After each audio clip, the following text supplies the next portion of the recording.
What's your reaction to this move that Twitter has taken, perhaps the riskiest move that Twitter has taken in its history? Well, thanks for having me on. First of all, I just want to say, I think it can't just be people of color. It has to be white people, too, who speak up against police murder and racism. So since I happen to be on television on this extremely dark day, I just want to express my solidarity with the protesters in Minneapolis and my sense of outrage at everything that we've seen this week, especially from the President of the United States. I think that Twitter and Trump have had a symbiotic relationship and a mutually beneficial relationship for 10 years now. So I welcome the move that they've made. I think it's better than not having made it. But, the fact of the matter is this company and this man have been in an unholy alliance that has helped them both for a long time. What they've done in the past day really doesn't erase a very ugly history here. Meantime, to that point, President Trump doubled down on his remarks, tweeting some follow-up comments saying, looting leads to shooting, and that's why a man was shot and killed in Minneapolis. It was spoken as a fact, not a statement. It's very simple. Nobody should have any problem with this. These tweets are still up on the platform, and I wonder, California Governor Gavin Newsom said today this is only going to mobilize Trump's base, and you wonder if Twitter's actions could end up just being more favorable to Trump and drawing more attention to him in an election year.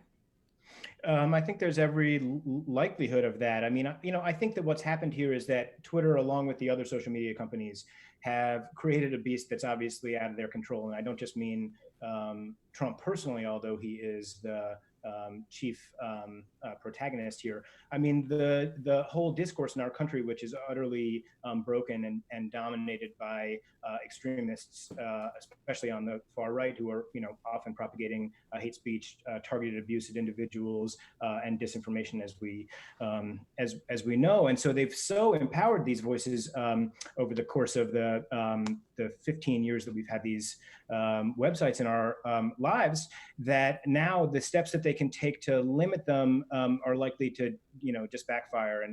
And I think that sense of outrage from the far right that they're being censored is what drove the president's, utterly bogus executive action and the rhetoric that they've had for the past few years, that they're victims of manipulation by these social media companies. In fact, they're beneficiaries of the fact that these social media companies never enforce the terms of service that they've had for many years, saying that targeted abuse violates their terms of service, that hate speech violates their terms of service. And if they'd done something about it 10 or 15 years ago, these voices wouldn't have so much power now to come back and fight back against the platforms that have lifted them up in the first place. Meantime, Mark Zuckerberg has taken a contrary stance to Twitter, saying that companies shouldn't be the arbiter of truth. Facebook has left up similar remarks by the president on Facebook, on Instagram, without any flags. I mean, what do you make of Facebook's inaction here? I think that Facebook likes to try to move the conversation away from the bigger issues to narrower issues where they think that they've got more of a leg to stand on. In my opinion, fact checking is not the issue here. And Zuckerberg went on Fox, I think it was yesterday, and said that he shouldn't be the arbiter of truth. I think that a lot of reasonable people, including many Democrats, would agree that no private company, and certainly not one run by Mark Zuckerberg, ought to be the arbiter of truth. But that's not really the issue here. All of these companies intermediate your experience with algorithms, and those algorithms make decisions effectively, not human decision making, but automated decision making as to what you see and what you don't. So anytime you log into Facebook or Twitter or Instagram, what's on your screen is what their system has decided is worth your time and worth your attention. And we all know that the way that system works is to optimize for engagement, and engagement often takes the form of outrage. You're much more likely to click on something that riles you up than you are to click on something that is, perfectly satisfactory and normal sounding to you. And that's the reason that these platforms have become such engines of